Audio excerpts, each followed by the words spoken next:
Hello and welcome back to Nautilus Yacht Management. You will probably recognize that boat. We put her on the market about the same time last year. The beautiful Salthouse 58 RORY, an absolutely gorgeous vessel. However, the owner decided to keep her a while longer, so we took her off the market for about 7 or 8 months, and she's now back. But we thought we'd make a take 2 of the video to show you that she's just as beautiful as last year. She's maintained in impeccable condition by her very dedicated owner. We have seldom seen a boat that is presented as beautifully as RORY.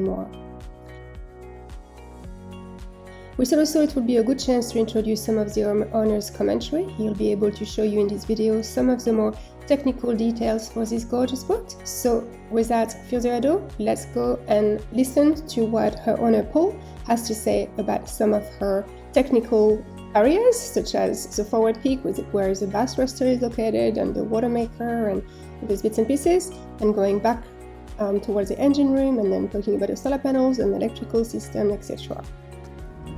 Rightio, at the very front of the boat we have the anchor windlass. It's driven by the 24-volt system. We have the anchor, a fixing point for towage, and also for attaching this guy here at night time. We have a fresh water flush for the chain as it comes up. Up the front there, very front, is electric genoa furler, and then to operate the anchor there's a manual control up here, as well as the remote control at the back, and then another handheld remote control in the front lazarette.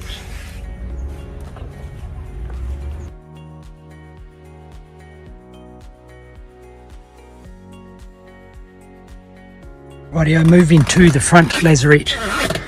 A lot of room in here. We've got a washing machine, a water maker, a control box for the genoa furler, a whole bunch of breakers for the anchor staysail, as well as the bow thruster. So just moving back here, this guy in here, this big box in front of me, that's the bow thruster. When it's out of the water, it is actually above the waterline, so that's a jolly good thing. Moving around here, we've got a lot of ropes. A lot of storage, fishing gear, with the anchor chain locker up the front.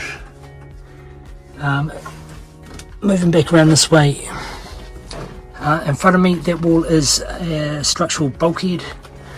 All this compartment in here is watertight with its own separate bilge pump. In this guy here, there's actually a really big Jenica and a lot of storage.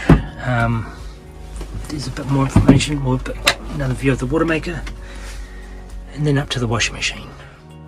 RORY is an extremely strong boat which was purpose-built for her original owner as he wanted to travel to Antarctica. In 2013, she was completely stripped inside and out, sandblasted, and then re-primed with a high-build epoxy and epoxy paint. This provides insulation for the hull against rust and corrosion.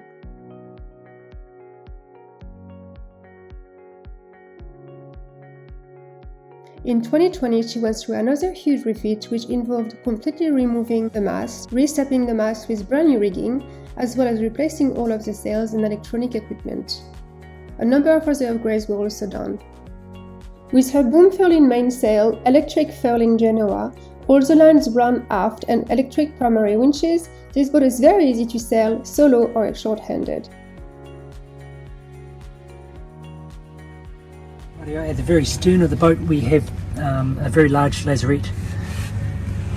In there is 180 litres of diesel in tanks, and portable tanks should you need them.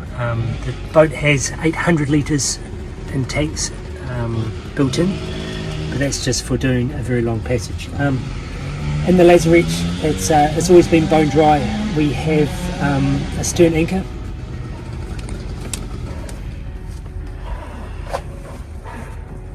Across this way, we have numerous ropes, a bunch of dive gear. There's a special compartment for up to 8 dive bottles, as well as controls for the black and grey water tanks. Above that is the davits with the with the solar panels on top. These are extremely well built, very, very sturdy. You know, the tender on the boat at the moment is quite light, but I'd imagine you could probably get a 3.5 metre tender with a 25 horsepower motor on the back. The backstays, they are hydraulic backstays, which are controlled down into the lazarette. Just down into the lazarette is also an SSB aerial 240 volt power, as well as 12 and 24 volt power. So should, in addition, say for example something like a Starlink connection, there is power right here ready to go. So that's where we're at with that one. Solar panels, there are 440 watts on the davits, and that goes back to charge the main battery bank. And just coming back around to the boom, you'll see one of two boom tents. Fantastic for the weather up here in Fiji at the moment.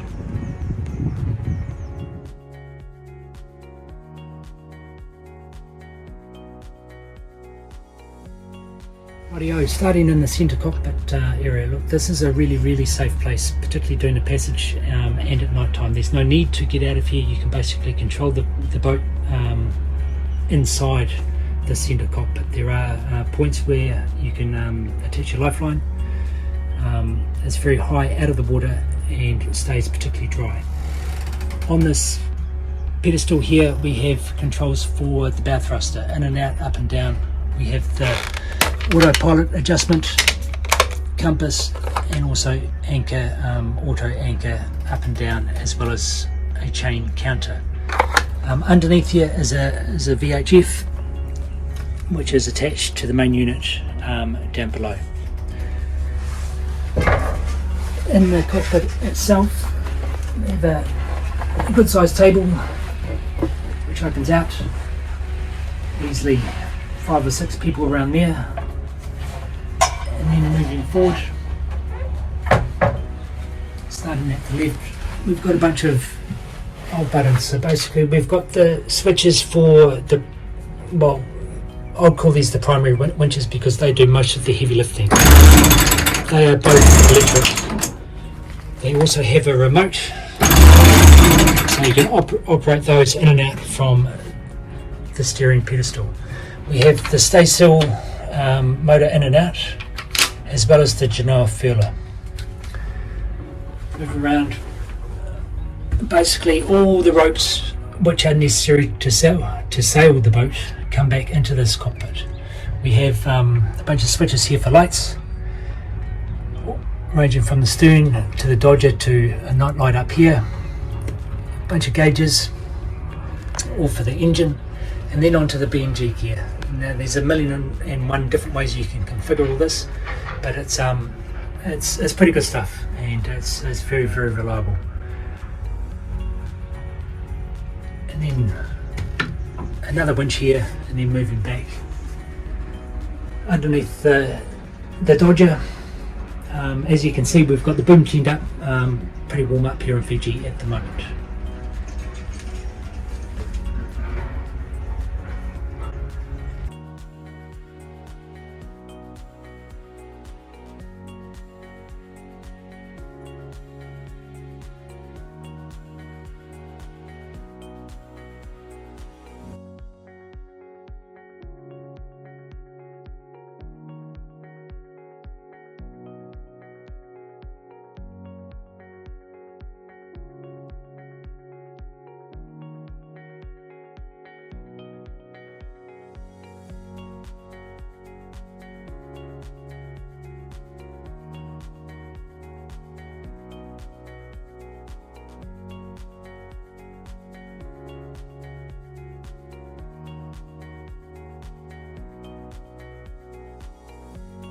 Moving into the galley. Fridge number 1, 2 fridges and a really large chest freezer. Once again, a good amount of storage and a good layout. and slightly bumpy seas or during the passage, it's a good place to cook, and lots of room to brace yourself. Up here to the left is a air fryer, also doubles as a toaster, and has baked the occasional cake. Down below we've got 3-burner gas on top as well as a gas oven. This little guy here is a solenoid to turn the power, to turn the gas on and off at the bottle, as well as a gas detector. This is the freezer, a big volume freezer. When it's full and fully frozen, it works extremely well.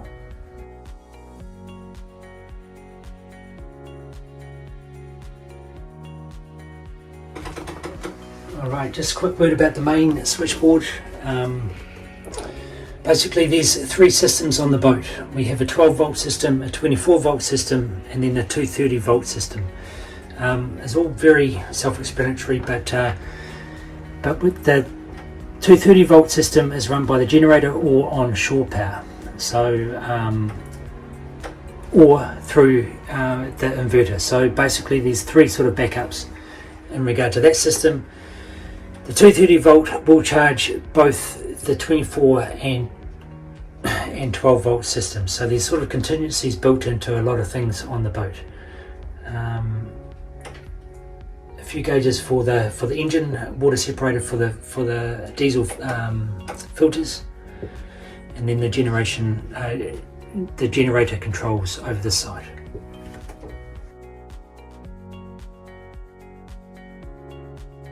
So the aft cabin, pretty roomy, spacious. The headroom in here is a good 7 foot.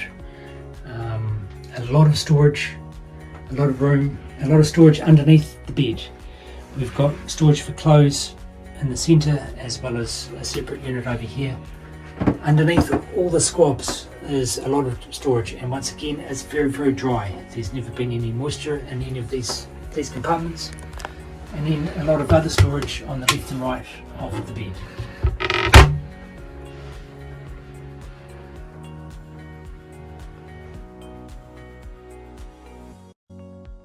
Right, moving from the aft cabin into the master ensuite. Lots of storage. A lot of storage in here, which is quite good. Doubles as a workbench, basically good place to put tools and all the boat stuff. Also got electric toilets, so we've got dual water coming in here. We've got fresh water on this side, fresh water in and then out, and then also a separate salt water system, so it's a good way to save water should you wish, but that works extremely well. Also an additional fan, which is manually operated.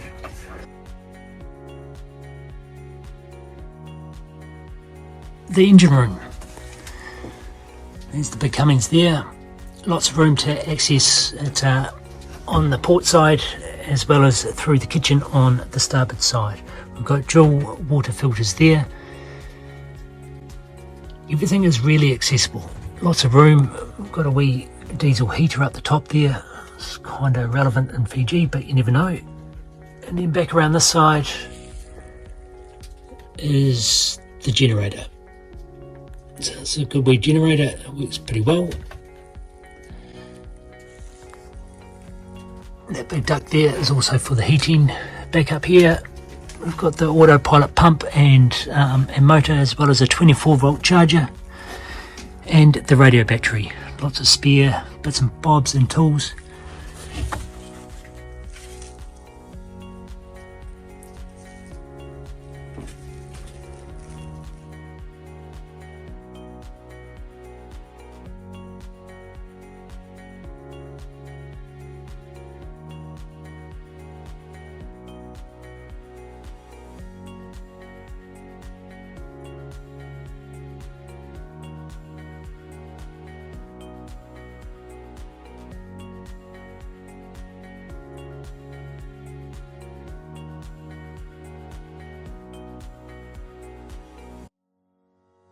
On the starboard side of the saloon, a huge table, once again lots of storage underneath.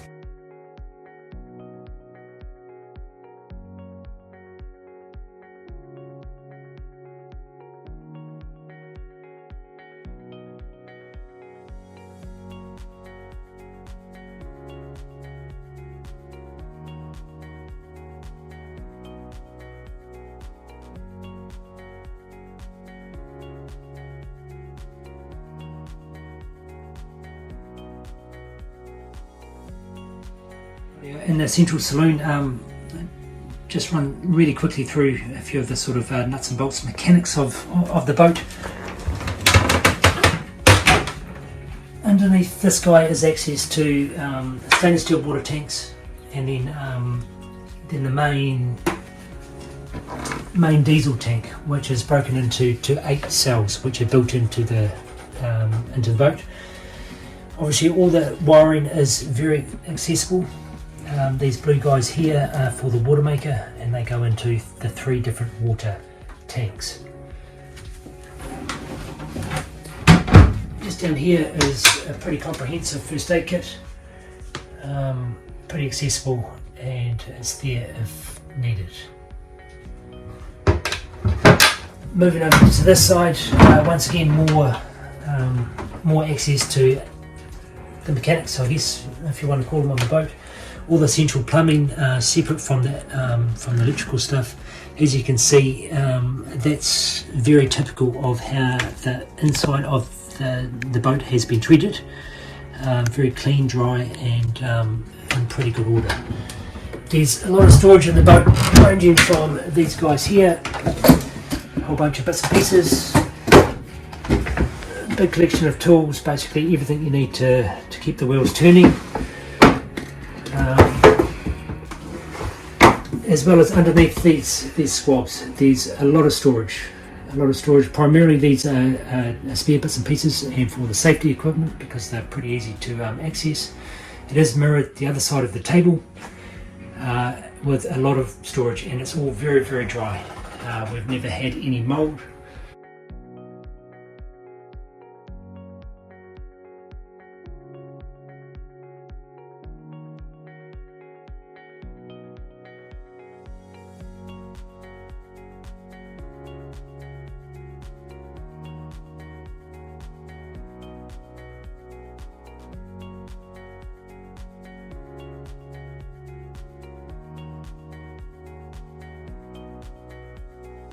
Radio down in the nav station. It's pretty roomy. There's basically 2 systems on the boat. We've got a Marine system, which is completely independent to the B&G system upstairs. So it's a contingency, it's a backup. The Marine is also attached to a radar. The radar can actually Bluetooth to a tablet, so you can access that from up top. But once again, this Marine system, right from aerials through to power, is completely separate to the B&G system, so it's a full-on sort of contingency. Moving around, we have the chart table, all sorts of good bits and pieces in there, fire extinguishers, and then moving around to this guy, we've got SSB. It actually has been used recently as for a test, purely a backup these days, I guess, with Starlink. And then underneath we've got a solar controller, as well as a Iridium Go. 4 power points in there, good dry spot for charging phones and cameras, and a lot of good safe storage. Additional storage up here, which is well ventilated. And then underneath, also additional storage underneath the seat, and then underneath the table is the 24-volt battery charger and inverter, as well as the autopilot computer. Then back up into the companionway, EPIRB, nice and handy, and then straight out. Down on this cupboard here is the 24-volt switchboard. As you can see, all the wiring has been done very, very well. this is just an example of how neat and tidy it is. So this is a 24 volt switchboard for the majority of stuff you'll need for everyday use. Rightio, the starboard cabin, once again very similar to the port cabin, lots of headroom, an additional bunk up top, also a lot of storage. Once again underneath, very similar to the other cabin with stainless steel bins, batteries and additional storage up the top.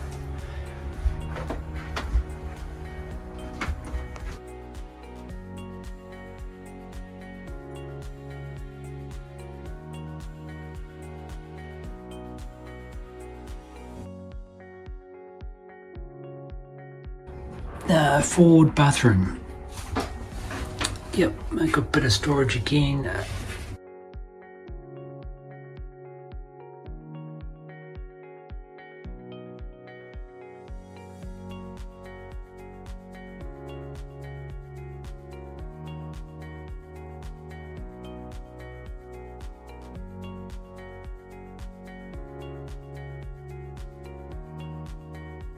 Toilet, fresh water on the left, salt water on the right.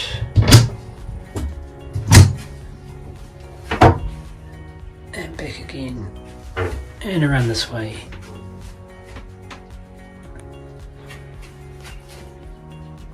Once again, a lot of headroom and a lot of storage. Fire extinguishers in both cabins, a lot of room. Each berth has a leg cloth. And it's pretty comfortable overnight or during the passage.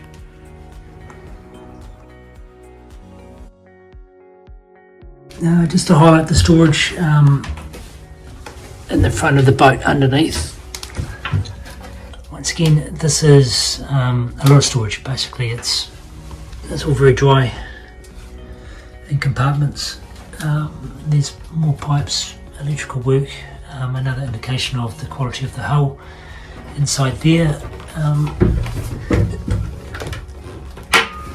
go back to this guy, there the second battery bank, so 4 big batteries in there.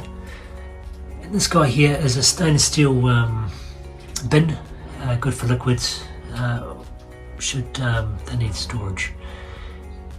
And that's the forward water tank underneath there. That's a total of 800 litres of water.